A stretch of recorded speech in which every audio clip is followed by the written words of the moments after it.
Filipenses 2, 5 a 11. Tende em vós o mesmo sentimento que houve também em Cristo Jesus, pois ele, subsistindo em forma de Deus, não julgou como usurpação, como privilégio, o ser igual a Deus. Antes, a si mesmo se esvaziou, assumindo a forma de servo, tornando-se em semelhança de homens, e reconhecido em figura humana, a si mesmo se humilhou, tornando-se obediente até a morte, e morte de cruz. Pelo que também Deus o exaltou sobremaneira, e lhe deu um nome que está acima de todo nome, para que ao nome de Jesus se dobre todo joelho, nos céus, na terra e debaixo da terra, e toda língua confesse que Jesus Cristo é o Senhor, para a glória de Deus Pai. Amém. Senhor Deus e Pai, humildemente nos colocamos diante de Ti nessa manhã. Estamos aqui para ouvir a Tua voz, que a Tua palavra fale aos nossos corações de maneira muito clara, que Tu venhas estar abençoando o coração de cada um de nós, e que hoje no nosso coração possa acontecer um novo Natal. Não esse Natal das luzes que a gente vê por aí, não esses os presentes, não esses das preocupações religiosas, mas de fato e de verdade Cristo reinando em nós, Cristo brilhando em nós, Cristo nos usando, nos ungindo para a Tua glória, em nome de Jesus, amém. Louvado seja o nome do Senhor. Natal realmente é uma época maravilhosa, e isso para um número muito grande de pessoas, acho que posso dizer para a maioria das pessoas, mas ela também é uma época triste para muitos outros, né? Eu sinceramente nunca tenho pensado nisso, porque para mim Natal sempre foi alegria, sempre foi muita coisa boa, né? A mamãe fazia uma árvore lá em casa que era bem pequenininha, discreta lá num canto, aquelas bolinhas de vidro ainda, lembra? Que eram sensíveis, não podia cair no chão, quebrava aquela coisa toda. A neve era feita de algodão. Acho que vocês lembram dessas histórias.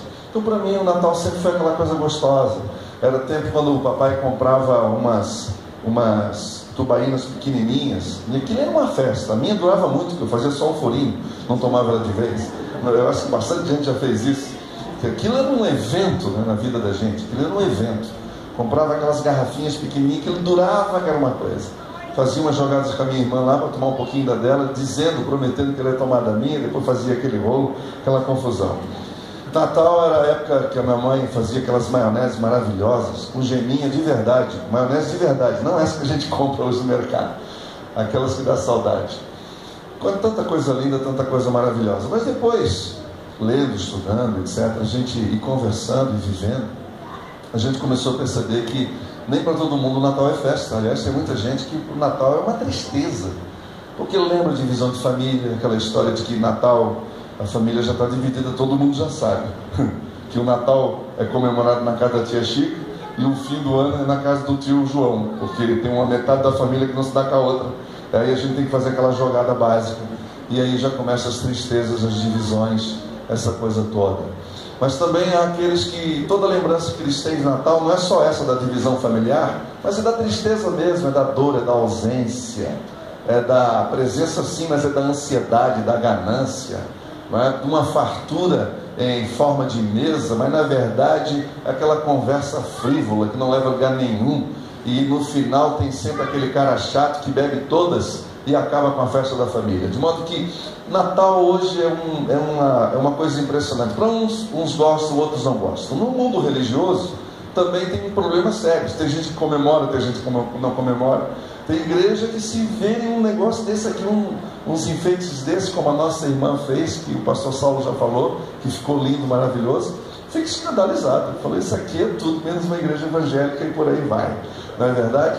Uma vez eu me lembro, numa das igrejas que eu passei, a gente pensou em colocar uma árvore de Natal. A irmã falou de maneira nenhuma, que atrás de cada bola tem um demônio. Né? Tem gente que vê diabo em tudo. É uma coisa impressionante.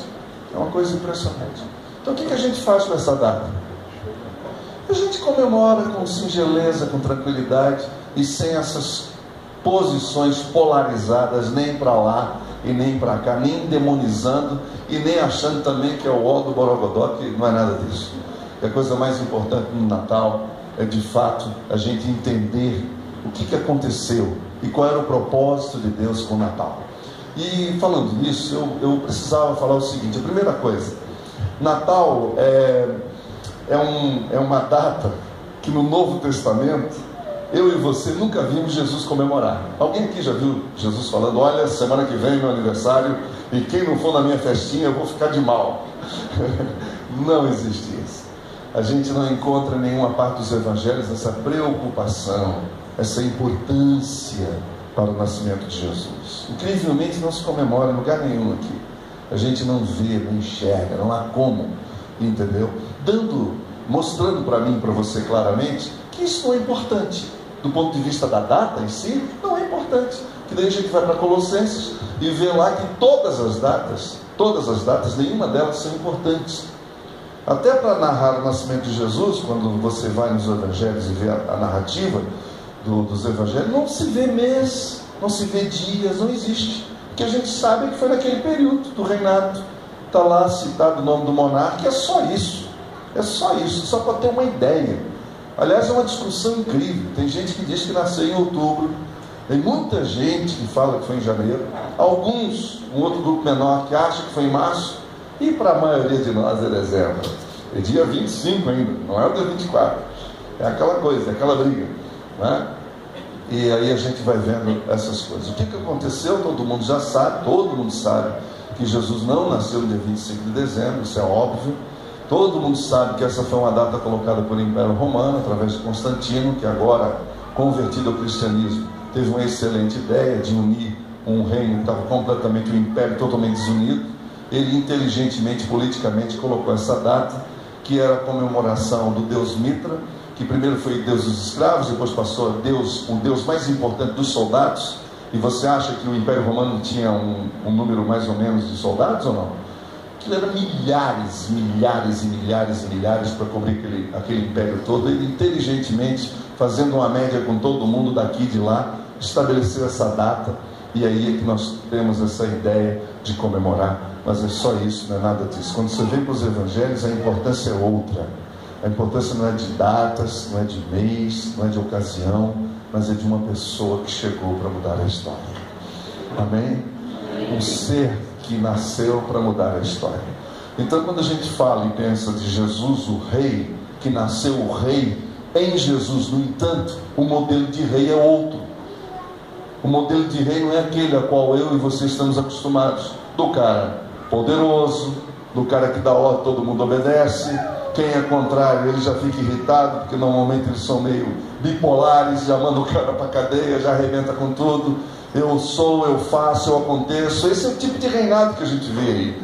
É só olhar para fora e ver. Nós estamos debaixo de um reinado, esse país. E olha o que aconteceu. Eu estou lendo um livro histórico de 1 Samuel. Nas minhas leituras estou vendo lá o estrago que aquele rei fez, chamado Saul, todo mundo sabe. Que aliás foi colocado lá por força humana, na carne e no braço. Chegou um momento que o Senhor disse: por mim não teriam, mas já que querem, já que insistem, então peguem. E aí foi aquele estrago, aquela coisa horrorosa, 40 anos de desgraça nesse país de Israel, no povo de Israel, uma coisa terrível. E aí depois vem Davi, você conhece a história toda. Então é essa a ideia que a gente tem de reinado. Mas no entanto, quando a gente vem para o Evangelho, para a Palavra de Deus, o reinado de Jesus se estabelece de outra forma, é de outra maneira.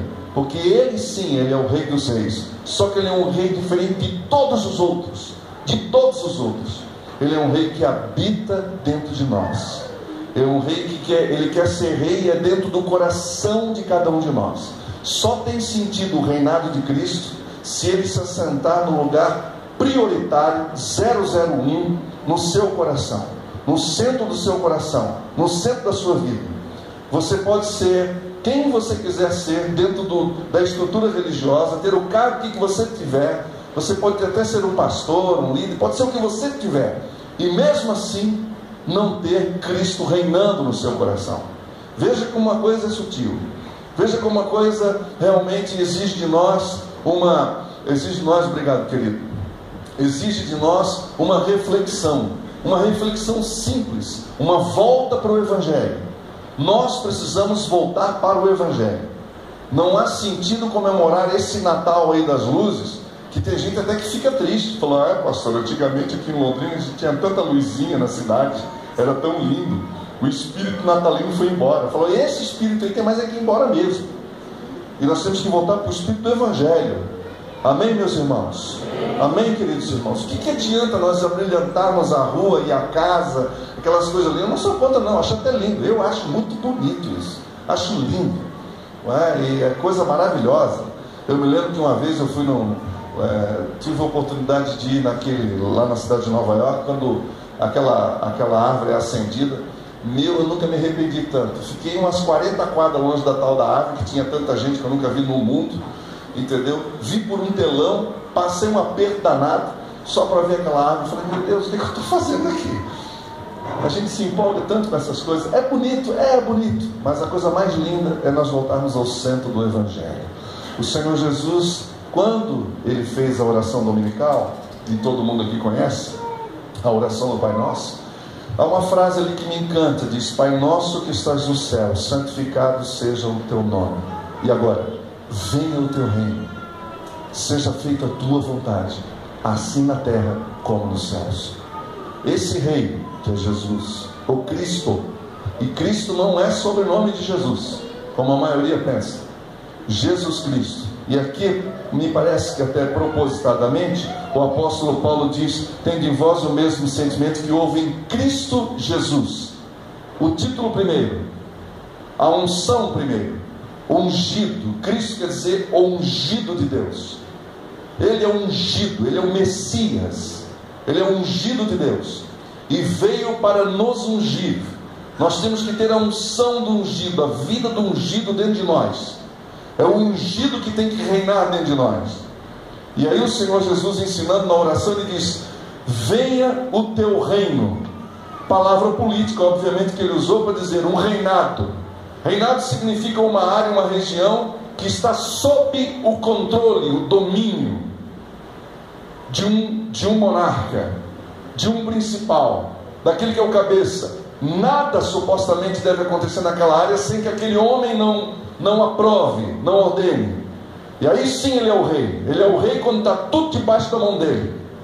Tudo debaixo da mão dele.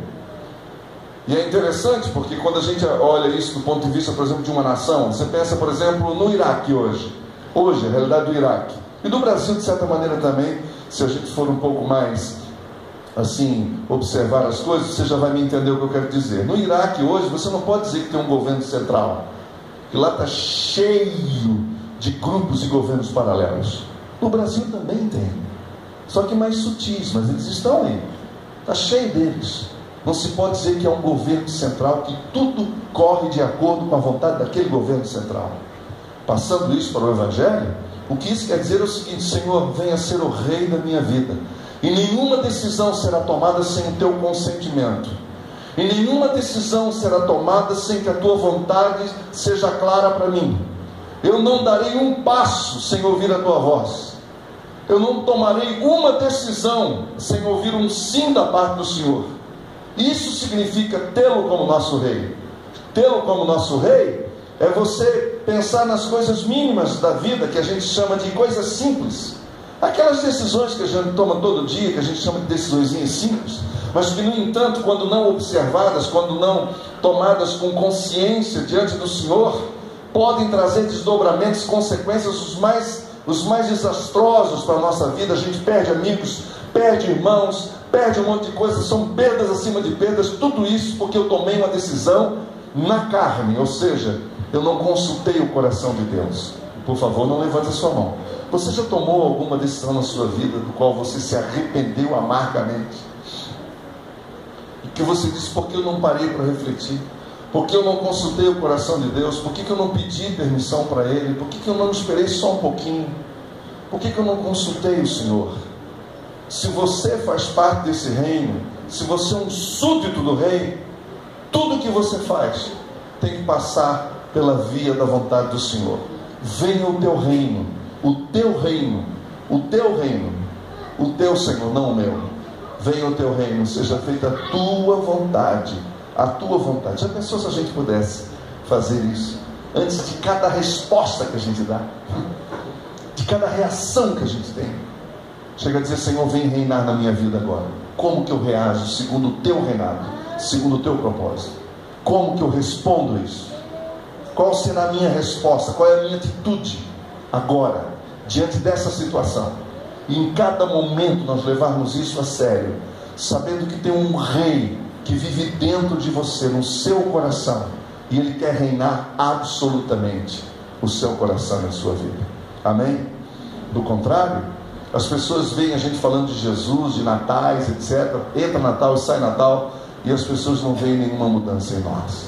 Esse rei vem com uma proposta totalmente diferente. Nada de fachada, nada desse negócio de eu estou aqui, agora é do meu jeito. Não é nada disso. Você nunca vê Jesus aumentando a sua voz na praça. Aliás, já estava escrito, determinado isso há mais de 700 anos. Isaías já havia profetizado isso. Isaías já havia dito: vocês não vão ouvir a voz dele na praça, porque para ouvi-lo tem que querer e muito, para conhecê-lo tem que querer e muito, para fazer a vontade dele tem que querer e muito. Não é pouco não, tem que querer muito. Quando eu falei com o pastor Osvanil, que é um querido de vocês, eu falei: mas onde é que é a comunidade? Ele falou: ali naquela rua e tal. Aí eu vim aqui, eu e um amigo procurando, mas não achamos aqui de jeito nenhum. Nós tivemos que parar, telefonar para alguém.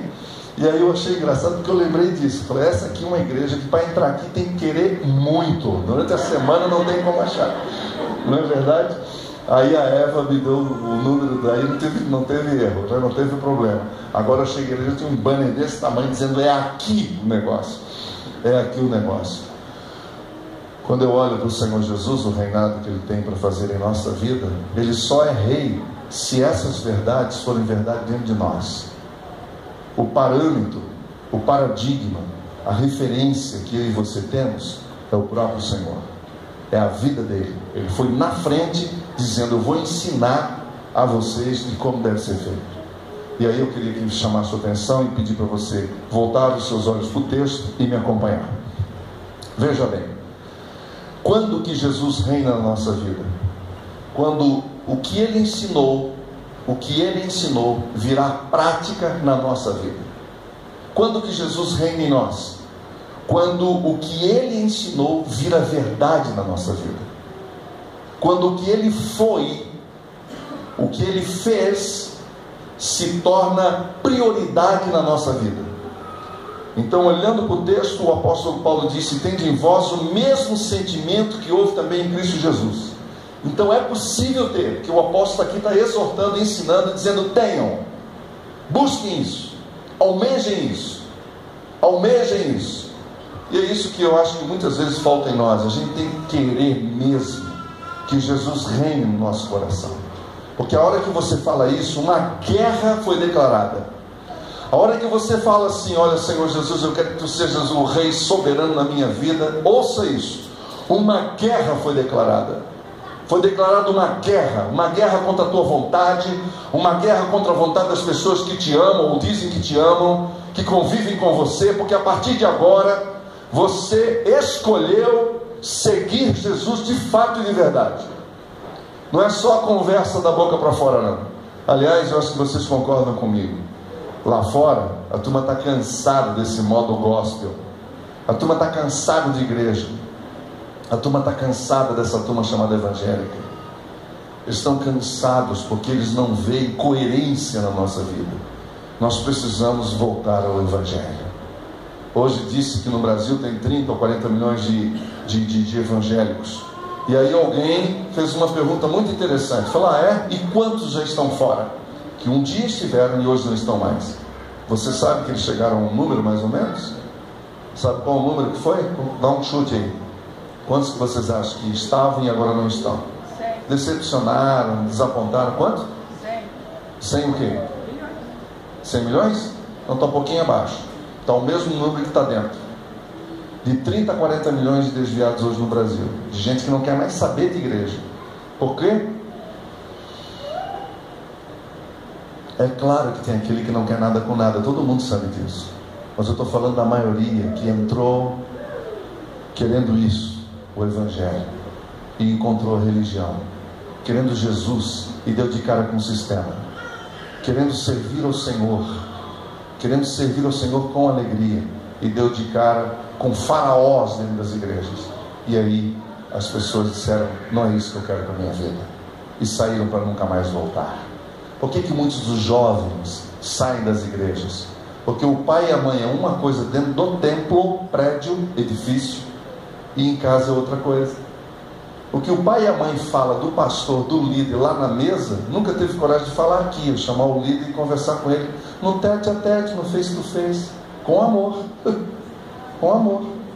Porque eu sempre digo para os irmãos: se vocês têm alguma coisa para dizer, por favor, falem para mim, não falem para a Rádio Pai Querer, não põe no Facebook, fala para mim, conversa comigo, que não tem nenhum pastor perfeito na face da terra, não existe isso, não é, Saulo? Acho que a gente já aprendeu isso, depois de tanto apanhar, né? A gente apanha daqui, apanha dali, a gente aprende isso. Então o que ocorre é que nós somos muito hipócritas, a gente é muito hipócrita, nós somos muito ligado à imagem, muito ligado à maquiagem, a gente quer impressionar, a gente quer se sair bem da parada. Com Jesus não tem isso, que tem que andar na luz com Ele, e aí a gente estranha, a gente não conhece. Adolescente jovem não suporta incoerência, pai vivendo de um jeito em casa e na igreja outra, ele não aceita isso, fala: não quero ir naquela igreja, não vou lá, porque na cabeça dele, quem está formando o pai dele e a mãe dele é a igreja, então aquilo ele não quer para a vida dele. Nós precisamos voltar para o Evangelho, e o Evangelho é simples. Amém, meus irmãos? Amém? Um amenzinho foi fraco. O Evangelho é simples. Para nossa surpresa, o Evangelho é simples. Quem complica somos nós. Numa versão mais contemporânea, aquele texto interessante que diz assim: Deus fez as coisas tudo simples e perfeito, mas nós complicamos tudo. Nós complicamos tudo. Observe o que esse texto fala sobre Jesus, sobre o nosso Rei. Qual é o exemplo que ele nos deixa?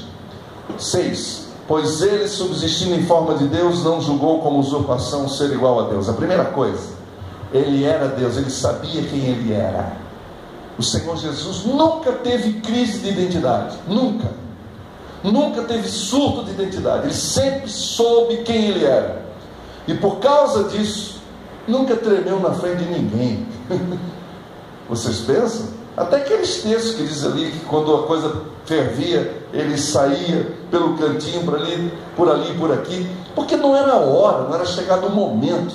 Mas nunca teve problema com a sua identidade. Ele sabia quem ele era, e quem sabe quem é, não há dentro desse ser necessidades de autoafirmação. Quem sabe quem é não precisa de autoafirmação. Essas pessoas que têm essa preocupação dizendo: eu sou o cara, eu sou isso, eu sou aquilo, isso revela uma insegurança extraordinária.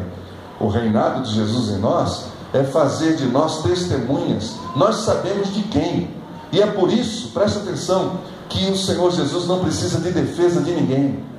Vocês acham que Jesus precisa de defesa? Não precisa não. A igreja não precisa de defesa. Quando vocês virem alguém falando das igrejas evangélicas e você acha que está incluindo a comunidade de Atos, não bata de frente, não discuta. Você sabe quem você é. Nós sabemos quem nós somos em Cristo Jesus. Amém? Nós sabemos quem nós somos em Cristo Jesus. Eu ficava louco quando alguém falava mal do meu pastor. Eu já queria bater, já chegar de frente.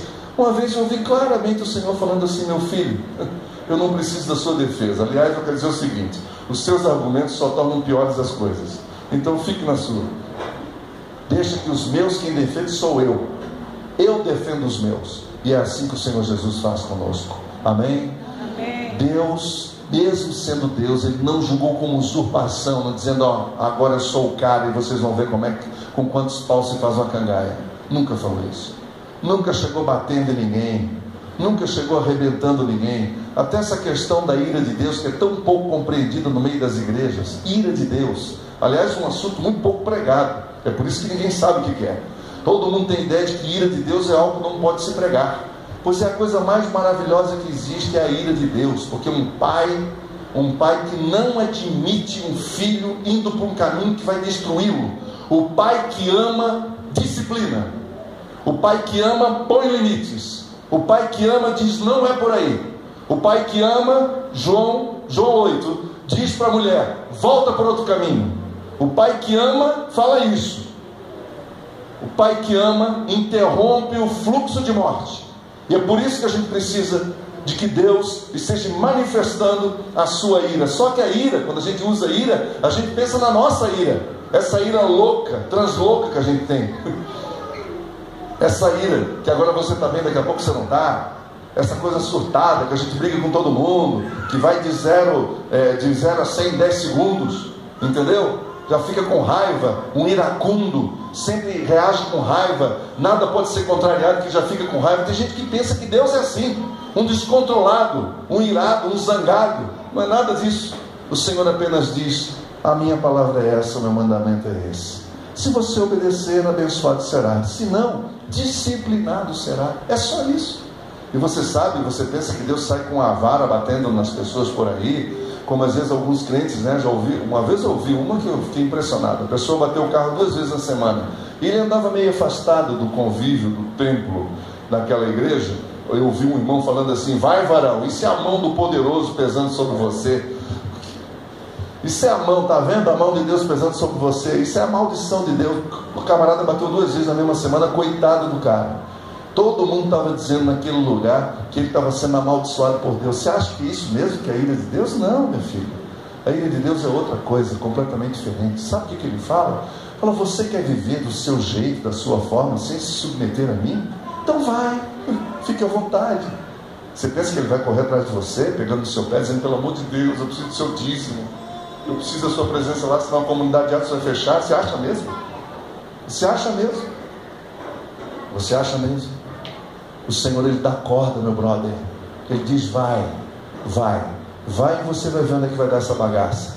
Se você insiste em ser teimoso ou teimosa, se você insiste dizendo, eu sei, eu faço, eu aconteço, o Senhor diz para você, então vai.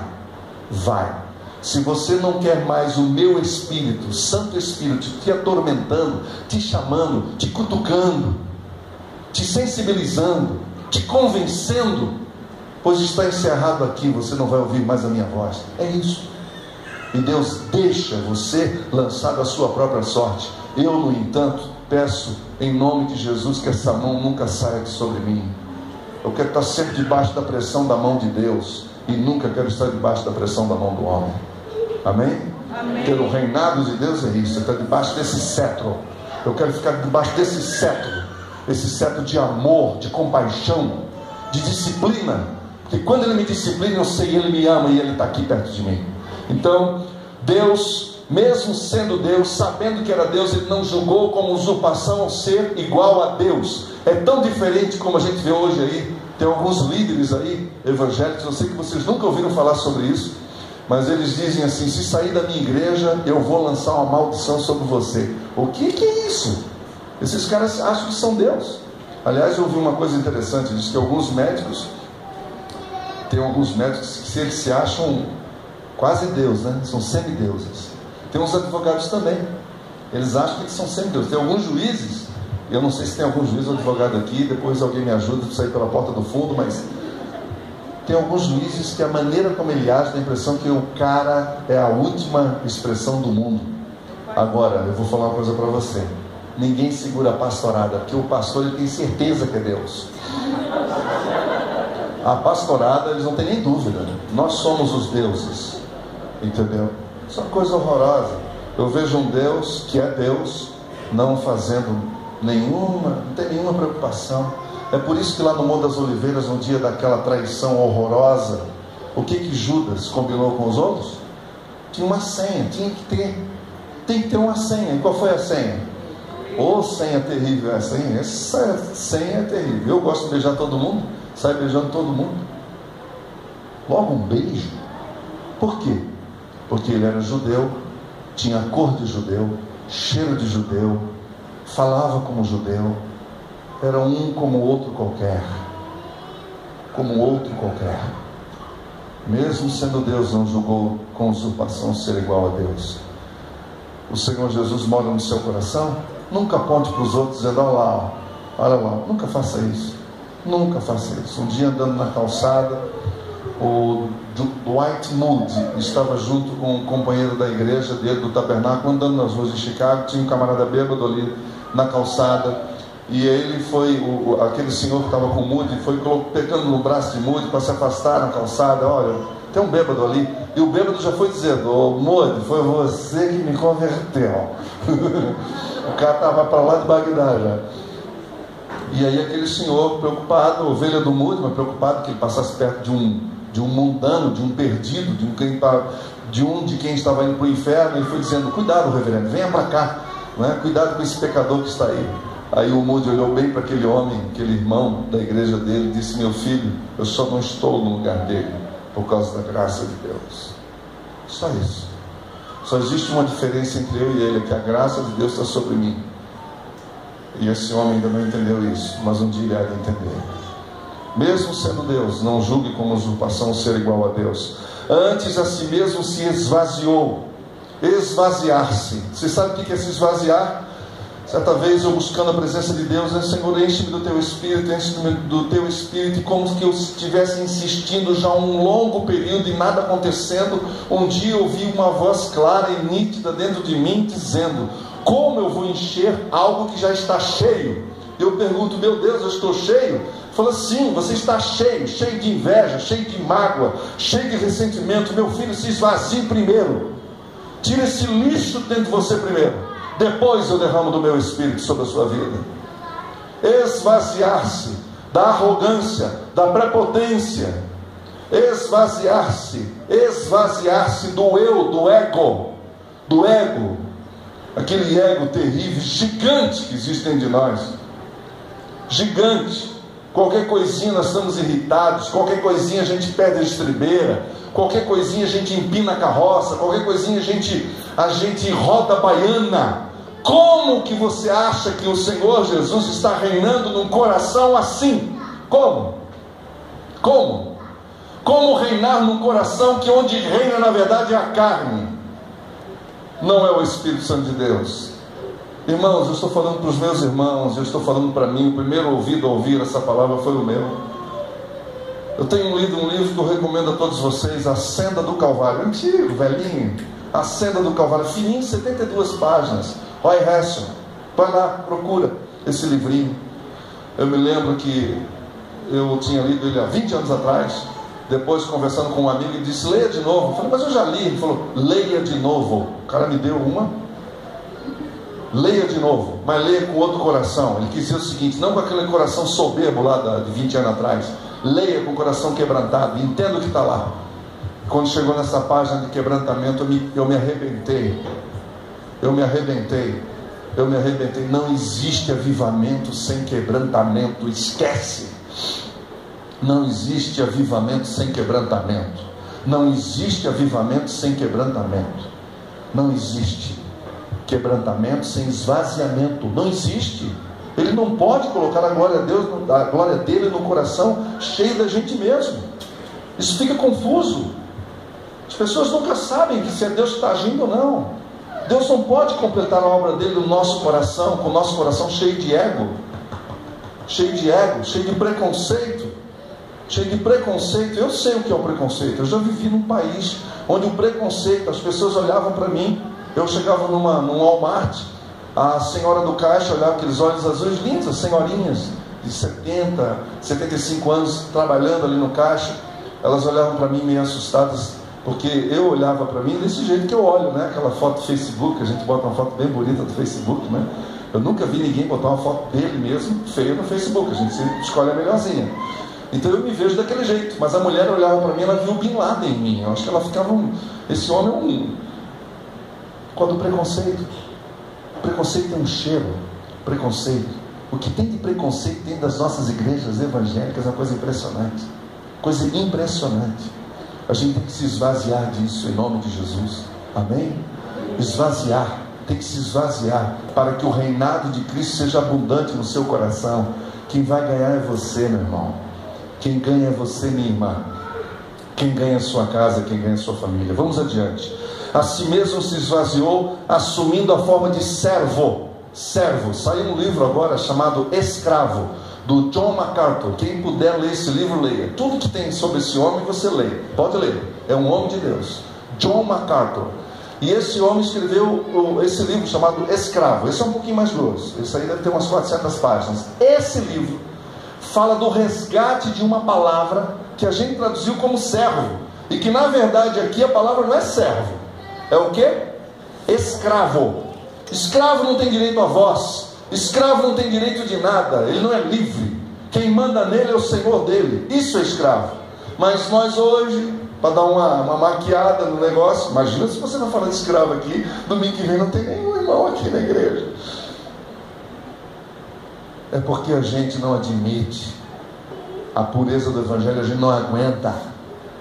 É muito radical o Evangelho. E tem gente que pensa que ser radical com o Evangelho é botar uma camisa de Jesus te ama e sair por aí andando. Ele acha que ele está sendo muito radical no Evangelho. Não, a radicalidade do Evangelho está nos caminhos estreitos. E a estreiteza do caminho não tem nada a ver com usos e costumes, não tem nada a ver com isso, tem a ver com caráter. O caráter sendo trabalhado, o caráter, entendeu? A nossa vontade sendo trabalhada todo dia. Quando o ego se levanta, o reinado de Cristo diz: coloque-se no seu lugar, você é escravo. Isso é caminho estreito. E você quer fazer as coisas, e Deus não faz as coisas do seu jeito, mas do jeito dele. Até você aprender, até nós aprendermos. Até nós aprendemos que quem manda é Ele. Ele é quem manda, Ele é o Senhor, e não nós. Ele para ser o rei, para ter o nome dele glorificado. Senão a pessoa vai olhar para você e falar: eu sempre conheci esse homem, ele é inteligente mesmo. A glória vai para você e não vai para ele. Nunca. Eu conheci essa mulher, ela é generosa mesmo.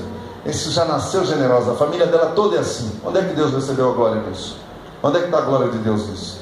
Agora, quando alguém olha para mim e para você e diz: eu conheço esse cara, eu sei que ele não presta, e para fazer isso tem que ter algo maior dentro dele, aí o nome do Senhor é glorificado. Eu conheço essa mulher, eu sei que com ela não pode nem olhar torto, que ela já sai arrebentando tudo. Se ela está calma desse jeito, se tem paz no coração dela desse jeito, é porque tem algo sobrenatural acontecendo no coração dela. Amém, meus irmãos? É isso é radicalidade. Então veja bem, ele assumiu a forma de servo, ele tornou-se servo, e tornando-se em semelhança de homens, e reconhecido em figura humana. Que coisa tremenda! Eu vejo tantos pastores por aí querendo ser Deus, e eu vejo um Deus se tornando homem. É o caminho inverso. Há tantos homens hoje, chamados homens e mulheres de Deus, que querem se tornar deuses mesmo. E eu vejo um Deus que quer se tornar homem todo dia. Ele quer ser apenas humano, todo dia, dentro de mim e dentro de você. E isso é maravilhoso, essa é a melhor notícia que há. Esse é o verdadeiro sentido do Natal.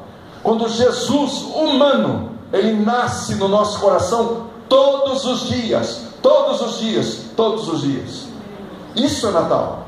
É o Senhor Jesus nascendo no nosso coração todos os dias. É esse Deus maravilhoso se tornando gente em nossos corações todos os dias. Quanto mais próximos do Cordeiro, mais humanos nós ficamos. Quanto mais próximos da religião, mais embrutecidos nós ficamos, mais gélidos, mais indiferentes nós ficamos. Quanto mais humanos nós nos tornamos, é porque nós estamos nos aproximando daquele que foi o humano perfeito, que é o Senhor Jesus. O Senhor Jesus é o humano perfeito. Ele tornou-se perfeitamente humano. Ele veio para se identificar conosco. Abriu mão 33 anos da sua glória para viver aqui nesse mundo, dentro de um corpo que você tem, que eu tenho. E hoje não, ele tem um corpo glorificado, mas ele já teve um corpo assim também. Passou fome, chorou. Todos os sentimentos que a gente tem, que a gente nunca imagina, que a gente não para pensar de quem foi o Jesus homem. Ele foi um ser humano perfeitamente normal. E é por isso que quando ele fala para os discípulos a primeira vez que ele precisava morrer, e aí Pedro não entende e fala: não, peraí, chamou no canto, Porque ele já tinha dado uma bola dentro, 1 minuto antes. Ele já tinha dito algo lá, dizendo: tu és o Cristo, filho de Deus vivo. Jesus falou: tu é o cara, né? Aí Pedrão encheu o peito e falou: agora é comigo mesmo, agora deixa comigo que eu sei tudo. E aí Jesus, falando da morte dele, Pedro chamou no canto, chamou a atenção de Jesus, falando: não, que negócio é esse, meu irmão? Você esquece isso. Nós temos muita coisa para fazer aqui, nós vamos arrebentar com a boca do balaio aqui. Aí Jesus dá aquela palavra dura para Pedro, que todo mundo sabe qual é: se arreda de mim, Satanás, porque o que está saindo da sua boca não vem de Deus. E foi assim que ele resolveu a história. Porque na cabeça de Pedro, ele queria ver aquele Jesus histórico o tempo todo ali com eles, limitado, vai para Jerusalém, vai para lá, vem para cá, papapá. E na cabeça de Jesus dizendo: não, eu tenho que sair desse corpo para que eu de fato esteja reinando dentro do coração de cada um dos meus filhos, das minhas filhas. Amém, meus irmãos? Dentro do coração de cada um de vocês, de cada um de nós, Ele reina em nós. É aqui que Ele tem que ser rei, é aqui que Ele tem que ser rei, é aqui que Ele tem que ser rei. Não adianta você dizer que Jesus é rei se Ele não for rei dentro da sua vida, dentro do seu coração, senão você vai se tornar um papagaio. Senão sua esposa vai olhar de canto para você e fala: eu te conheço. Senão o seu marido vai olhar para você: filha, eu te conheço. Você não fala isso não, porque eu te conheço.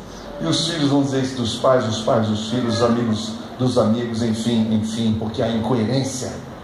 Nós temos que ter esse coração aqui, cada vez mais humano. A si mesmo se humilhou, tornando-se obediente até a morte. A obediência é um dos maiores desafios para a nossa vida. Obedecer, obedecer, obedecer. Eu estava falando para vocês ainda há pouco da história de Saul. Qual foi o problema de Saul? Desobedeceu. Mas quando você lê a história, você fala: meu, mas Deus é radical mesmo, porque é uma coisinha de nada. Imagina, Saul só falou assim: olha, eu só quis preservar umas ovelhinhas, mas eram as melhores da turma lá, tá? O melhor do gadozinho, tudo melhor, pensando nele, pensando só nele, apenas nele, não no Senhor, não no Senhor. E Deus não está com graça com a gente, isso não é uma brincadeira. Entregar o seu filho para ser morto na cruz do Calvário não foi um piquenique, não foi uma festinha, dizendo: vamos ali, já resolvemos isso logo e vamos virar a página. Não é nada disso. É por isso que Deus leva tanto a sério você, e você nem tanto leva a sério o Senhor. Por isso que falta a nós temor do que Ele fez por nós. Temor. Quem tem temor obedece. E obedece o Senhor. Não é obedecer o líder da igreja, é mais do que isso, é muito mais acima, é muito mais profundo o negócio. Porque quem tem consciência e obedece o cabeça da igreja nunca terá problema com o líder da igreja, a não ser que esse líder esteja fora da página. E tem alguns líderes que não é fora da página que eles estão, não, é fora do livro mesmo. Os caras estão em outro livro. Eu não estou lendo na página, o cara não está no outro livro. Não acha nunca a página do cara, claro, está com um livro diferente. Quando as pessoas conversam com você, o que elas ouvem? Quando as pessoas convivem com você, qual a impressão que elas têm? Quando as pessoas estão convivendo com você no dia a dia, qual é a conclusão que elas chegam? Quando elas olham para você, o que elas veem? Elas veem um escravo do Senhor Jesus, ou um religiosinho todo montadinho, todo hipersensível, não pode tocar, que aquilo é igual uma Maria, fecha a porta que teu pai morreu, aquela plantinha que tocou, ela vai fechando, e dá um trabalho, gente, assim, que é um negócio impressionante, como a gente gasta tempo com gente assim, porque não quer crescer,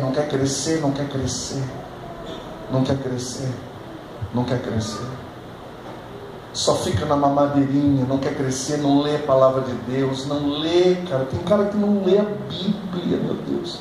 Como que o Senhor Jesus vai reinar no meu coração se eu não ler a palavra? E aqui eu já vou partindo para a aplicação de tudo isso, porque aqui, obedecer, obediente até a morte de cruz. Jesus obedeceu até a morte, e morte de cruz. Você é fiel até a morte, você é obediente até a morte. E aí, qual é a consequência? Olha que coisa linda aqui, nesses versículos finais.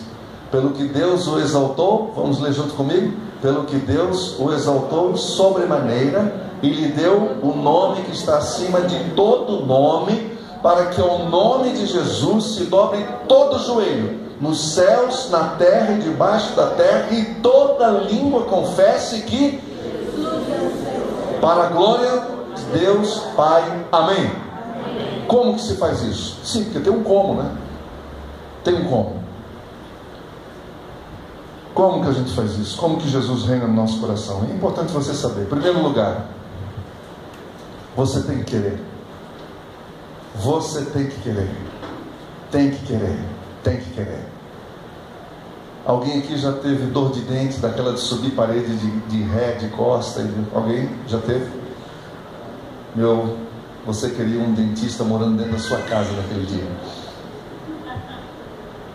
E o teu dentista já tem falado para ti, vem cá. Aí eu falei, depois eu vou. A gente faz assim, depois eu vou. Mas no dia da dor, de madrugada, você vai, você pode estar morando aonde for. Onde tiver um dentista, você vai. Não é assim?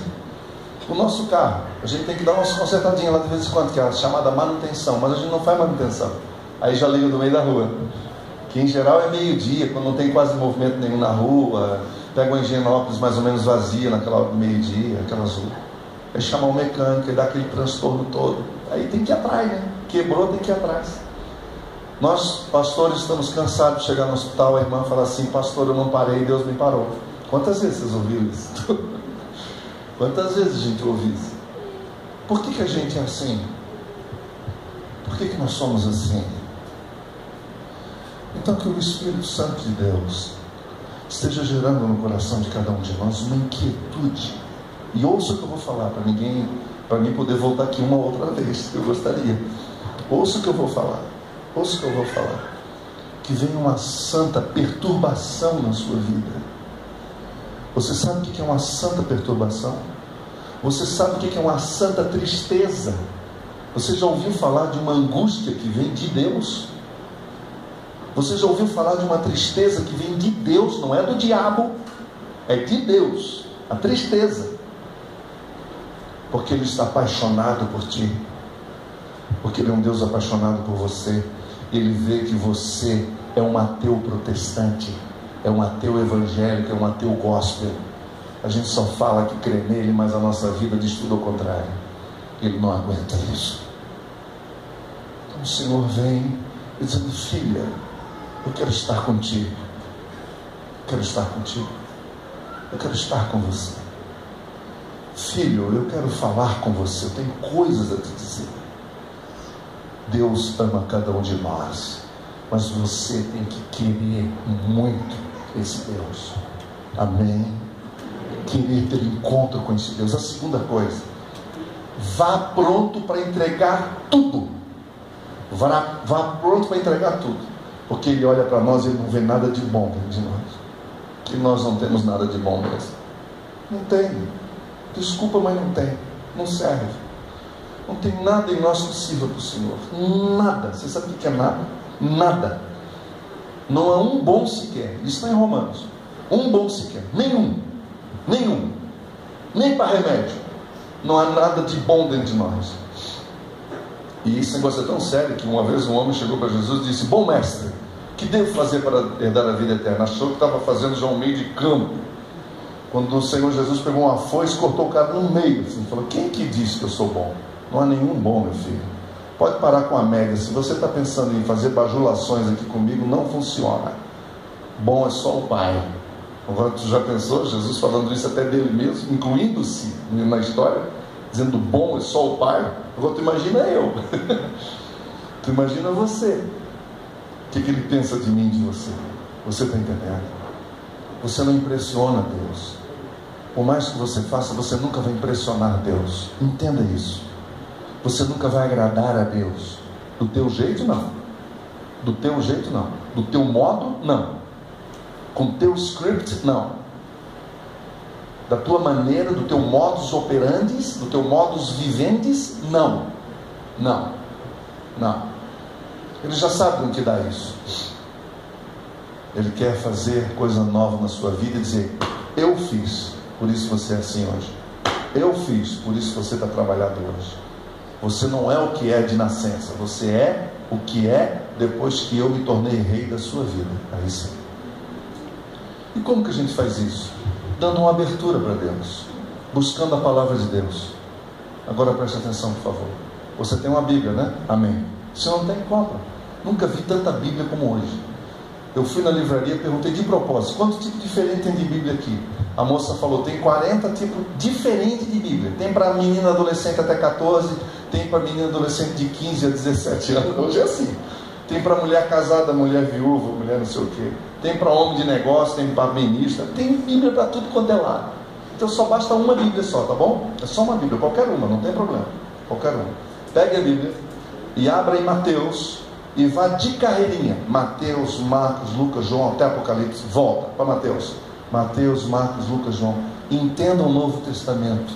Que se você não entender o Novo Testamento, você nunca entenderá o Antigo Testamento. Nós estamos juntos nisso? Nunca entenderá o Antigo Testamento. Nunca entenderá o Antigo Testamento. Beba, mergulhe.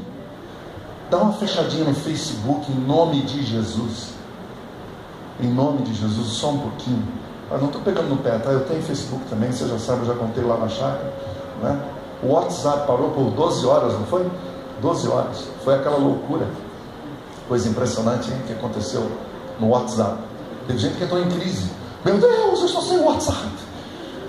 Meu Jesus, tem misericórdia. Tem gente que orou, fez vigília. Coisa impressionante. Senhor, acaba com esse deserto. O deserto é o fim do Facebook. Coisa horrorosa. Então, em nome de Jesus. Em nome de Jesus. Entendeu? Eu não aguento mais esse WhatsApp. Tem um amigo que manda tanto vídeo, tanto que eu nem vejo. Eu vou eliminando tudo, eu não vejo, não consigo. Senão não tem tempo para ler minha Bíblia. Vai ler a sua Bíblia, pega o seu celular, bota lá no quarto do fundo, com silencioso até no talo. Entendeu? Desliga a televisão, tira o leite do fogão. Sim, que tem irmã que quer ler a Bíblia com leite lá. Aí não tem jeito. Mergulha no Novo Testamento. O Novo Testamento é a história do teu mestre, do teu rei. Você não quer conhecer o seu rei? Você não quer saber sobre ele? Você ainda é do tipo de pessoa que se contenta de ouvir falar sobre o rei? Você terceirizou as informações que você tem do rei? Você terceirizou para nós, pastores? Está terceirizado, é isso que você está nos dizendo? Você está nos dizendo que tudo que você sabe da Bíblia é o que nós pregamos para você? Então tem algo muito errado aqui, não tem?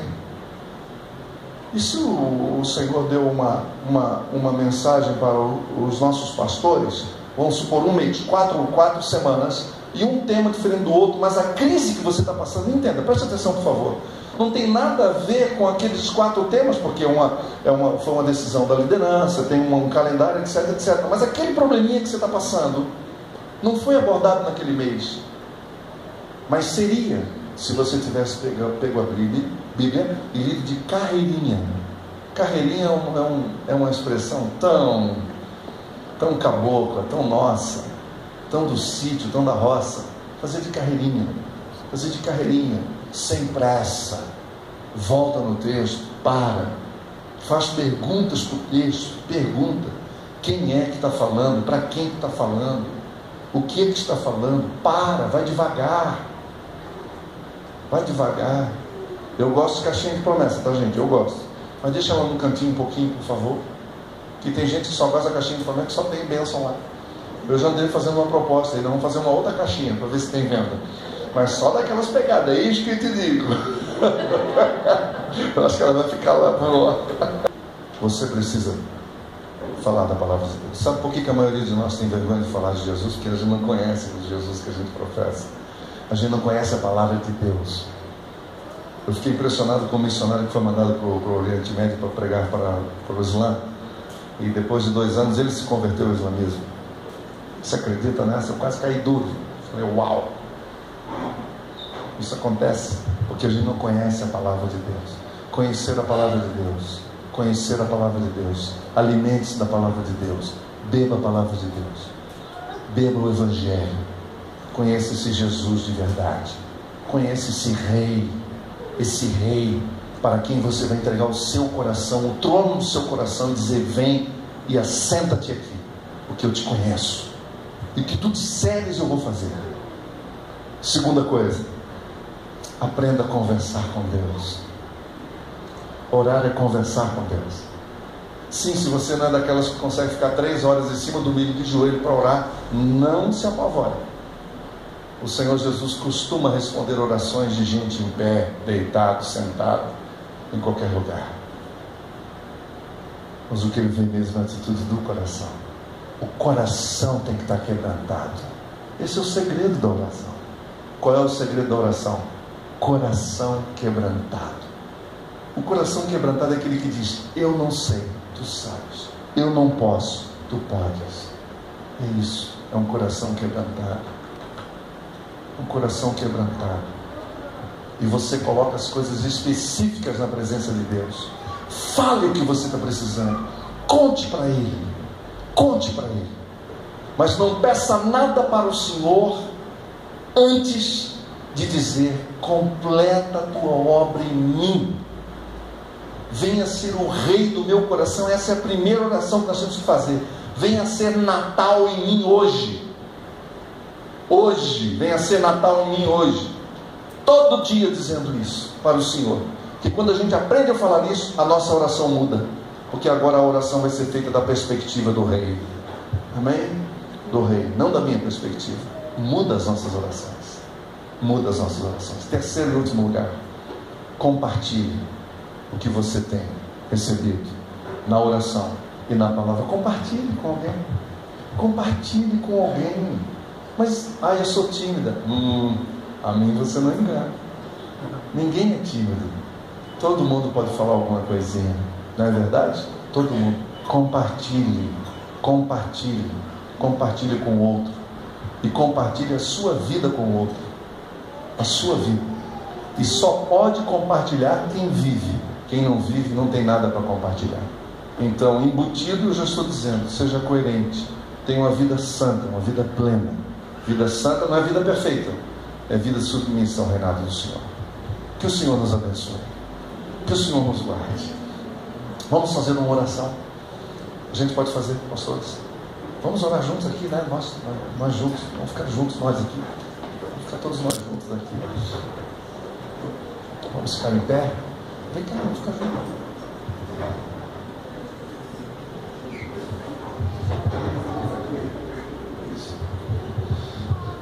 Nosso Deus, nosso querido e amado Pai, queremos começar essa oração pedindo perdão ao Senhor, que a gente às vezes quer comemorar uma data por causa de um calendário, mas quando nós olhamos para o Evangelho, existe uma pessoa com quem nós temos que nos relacionar, conhecer cada vez mais, seguir os seus passos, ter os mesmos sentimentos que houve na pessoa dele. Senhor, abençoa o coração de cada um de nós, quebranta os nossos corações, a nossa altivez, a nossa arrogância, a nossa prepotência, a nossa mania de querer ter razão em tudo, a nossa mania de querer ser o certo, de saber mais do que todo mundo, poder mais do que todo mundo. Senhor, isso é coisa da carne, Pai, isso entristece o teu espírito. Livra-nos disso, Senhor, livra-nos disso. E agora trabalha nos nossos corações, trabalha no coração de todos nós aqui, Papai. Venha reinar no nosso coração, mas reinar de verdade, de fato e de verdade, de uma maneira tão concreta, tão real, que as pessoas, ao conviverem conosco, possam ver claramente que não sou eu que estou vivendo, mas é Cristo que vive em mim. Cristo que vive em mim, Cristo vivendo em mim. Dá-nos essa unidade com Cristo, esconda-nos em Cristo. Nós queremos estar ocultos em Cristo, guardados e escondidos em Cristo, na pessoa de Cristo, no caráter de Cristo, na palavra de Cristo, no reinado de Cristo, de modo que quem quiser nos procurar primeiro vai encontrar o Rei, para depois nos encontrarmos. Nós queremos estar tão identificados contigo, é o súdito identificado com seu Rei, que quando procurarem pelo súdito encontrarão primeiro o Rei, e tu és o nosso Rei. Abençoa esta comunidade, abençoa mesmo. Tu conheces a oração dos teus filhos líderes dessa comunidade. Responde a oração de cada um deles, as orações que eles têm feito. Eles oram pelo seu rebanho, pela vida dos homens, das mulheres, dos jovens, das crianças, os planos e os projetos que eles têm para o futuro. Ó Deus, continua glorificando o teu nome nesse lugar, guardando a vida dos pastores, a unidade que há entre eles, o amor que já há entre eles. Consolida cada vez mais, une-os cada vez mais, as suas esposas, os seus filhos. Abençoa, cobre-os com teu sangue em nome de Jesus. Abençoa desde o membro mais antigo até aquele irmão e aquela irmã que chegou essa semana ou esse mês, aquela ovelhinha novinha que está chegando ao rebanho. Abençoa, papai. Obrigado por essa igreja, obrigado por esse povo, obrigado, Senhor, por essa nação que se reúne aqui. Ah, papai, leva o teu povo a se quebrantar diante de ti, a te buscar na palavra, a te buscar em oração, a testemunhar do teu nome por onde quer que esteja, para a tua glória, em nome de Jesus. Amém. Amém.